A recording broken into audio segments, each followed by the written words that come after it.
Good morning, all. Great morning, Saturday morning. Um Hope you're all feeling well, and joyous, and blessed, and behaving that way. I've always believed that the belief is something that you are, not something that you do. In fact, I think early Christians used to be called believers. It was not an adjective, it was not a description, but rather it was a noun. Um, in the Roman days, believers were people who were believers, not something that they demonstrated. Well, they demonstrated, yes, they demonstrated, but something that wasn't an intellectual concept. Um, and I think that my opinion is that we all have to be able to demonstrate our beliefs by how we care for ourselves, how we care for others, how we enter the world every day. As my teacher Melanie Chung says, how do you show up? How do you show up every day? And so sometimes I ask Paco, how do you show up? And today, the story that sort of, in a way, tells about beliefs in a kind of a humorous way. It's a story about a rabbi who had long retired from doing what he was doing, or what it was, and that they used to pray for rain, and rain would come. And on a severe drought in Poland, people came to him and said, Rabbi, we need you to go up to the hill and pray for us, and pray for rain. And he refused. He had been long retired and didn't do those things anymore. But upon insistence and seeing the suffering that the lack of rain had caused, he agreed. And so he said, at such and such a time, meet me up in the hill. And people would have to pass by his house, by his window, as they went up to the hill. So everybody went up to the hill and waited for the rabbi, and the rabbi never showed up.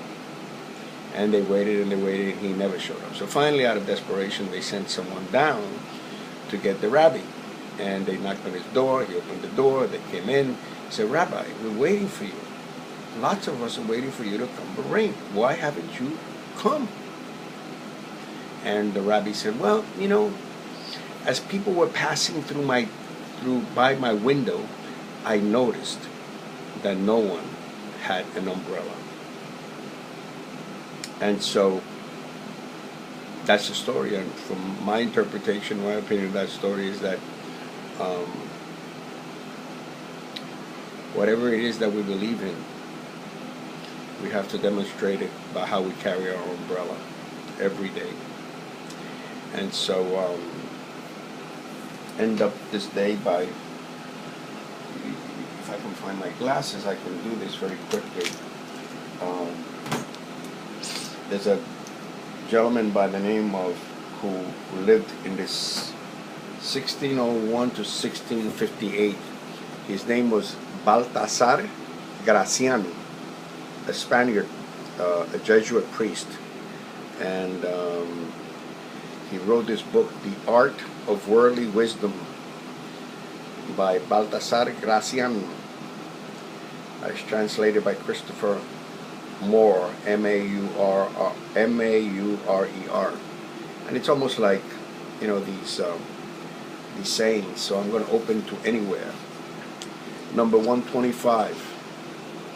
Don't be a blacklist of others' faults. To pay attention to the infamy of others shows that your own fame is ruined. Some would like to dissimulate or cleanse their own blemishes with those of others, or to console themselves with them. The consolation of fools. Their breath stinks. They are cesspools of filth. In these matters, he who digs deepest gets muddiest. Few escape some faults of their own, either by inheritance or by association. Only when you are a little known are your faults unknown. The prudent person doesn't register defects of others or becomes a vile, living blacklist. Be blessed, be well, be joyous, be happy, and be a little bit of a clown once in a while and laugh a lot. Have a wonderful, wonderful Saturday and a wonderful, wonderful weekend.